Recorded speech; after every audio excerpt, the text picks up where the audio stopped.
So then I got to know these guys. And so I found out that these guys had gone through remarkable difficult times as kids, as 4 and 5-year-olds. They had run away from Sudan. Their parents had been killed. They had run across rivers. And one story is unbelievable that the one guy told me, he says, some people were attacking them, were killing the boys, and so they started running across a river, and the river had alligators, and the kids were being eaten. And the kids that survived were the ones that ran over the top of the other kids that had died. And one of those kids was this young boy that I had met. So I said, we got to find a way to get you an education, and we were fortunate enough we could get him in a Concordia, and they all got educations there. While they were there, one of the guys in the class says, we have to do something in southern Sudan. In the region that I'm from, 98% illiteracy. He says, we should build a library. I said, well, that's a great idea. He says, no, we should build a library. I said, oh, okay. He says, let's start asking for money. I said, we can't do that. we need to be a 501c3 corporation. We have to, we're a nonprofit, but nobody's going to give us money, if they can't get tax breaks for it, and they might think we might be misusing their money. So we went to a law firm, Comedy Festi law firm. Comedy Festi donated their services, $2,000, made us a nonprofit organization. This is a few years ago. And we started raising money. That was about 3 years ago we started raising money. Last week we broke ground for the first library in southern Sudan in the Panjshir region because of the vision of these 3 guys. And they wouldn't let us go as teachers. They wouldn't let us go as, they have me, the chair of the religion department, the chair of the political science department, the chair of the English department, former chair of the business department, another guy from the history department. They got us together and said, you got to help us because we don't know how to do this. And with their help, we're doing that. I feel more proud about that than a lot of other things I do, but I think that helps me live the good life. Serving, finding ways to help one another, and to be compassionate and to see each other in the mirror is what it's all about. Well, I've gone on, so I'll leave some questions, some time for questions. I don't know if that gives you an idea, but my basic thought about what we could do as a community to follow for the good life.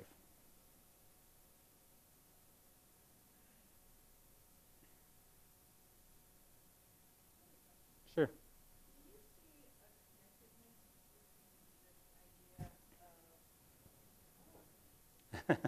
This is apparently going out live, so don't be nervous. Oh, great. Do you see a connectedness between this idea of the good life versus temporary happiness, since we're talking about a comprehensive plan and perhaps the worry or potential worry of the tragedy of the commons?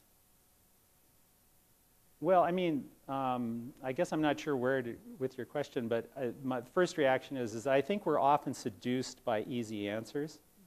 And if Aristotle is right, then we look for momentary happiness without thinking what the long-term or lasting happiness is. And so I tried to use the illustration of the chocolate bunnies as kind of a come back to that whole idea. In a way, a community wants to be prosperous. It wants to give security, and those things are all good. It's a double-edged sword, right? Because we know that all of us know that a lot of the wealthiest people we know are the most unhappy people we encounter. And so how do we foster the good life? And it seems it has to come through some way. The more we can promote community and interaction and breaking down of barriers and celebration of the various groups and that we have in the Fargo-Moorhead area. One statistic I've heard is we have 2,000 or 3,000 Muslims in the Fargo-Moorhead area.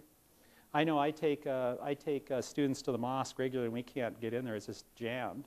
And we go to the synagogue regularly. And for me, part of it is just getting the students to encounter the other in a way that they normally wouldn't have. But I don't know. As far as your plan, I'm not really sure. Am I answering your question, or is it maybe you can nuance it a little more? Well, in a way, you sort of are, because we're looking at this comprehensive plan, right? And what should we do now to set up an armature for the way Fargo should grow hereforth? And And this idea is, well, how do we do it to foster the good life and to foster happiness? And in a sense, you kind of have to wrap your head around, well, what is the infrastructure that creates happiness? Yeah, and maybe I could go back, if I could go back to that one slide where I said there's 8 things, and I said one of them is nature. I think one of the things I'm always struck by when I go with students to Europe is the way cities are structured. Most of them, I spent 3 months with students in Greece, Crete, and Turkey. In almost all of those countries, the city is structured around a central plaza where everybody can meet. And usually, they're structured in a way that people can walk to and fro from the places. We're worried about sustainability here. They already have it, because they don't have to drive anywhere. They can walk to those sorts of things. But they also create these places of beauty and places where you can get away. My wife and I did some studying in at Chicago, and we lived on the south side, a pretty rough part of town. And my wife had to take the kids, down these sidewalks to find these very, very few playgrounds that were chained off, right? With big buildings all around them. You couldn't hardly see the sky. And, we always felt like, they wanted to breathe. We have good air here, But how do we build a structure that builds on beauty, sustainability, and promotes spaces in which people get together?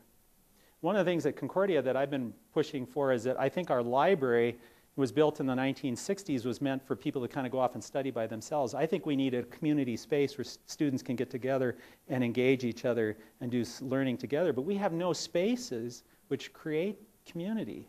So the question is how do we do that?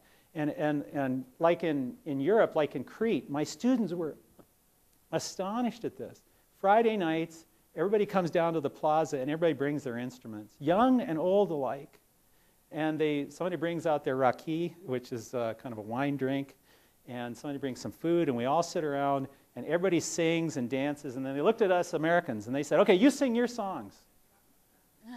And we looked at each other, and we said, well, what do we know that's common?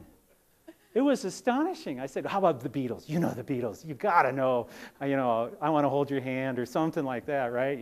And while they have this great wealth of community songs that they could sing, and they could go on all night without music, singing and dancing and having a great time, and we just joined in with them, we had a hard time showing that we were somehow connected. It was really surprising. But the fact that they get together every Friday night or Saturday night in a way like that. They had spontaneous tango parties.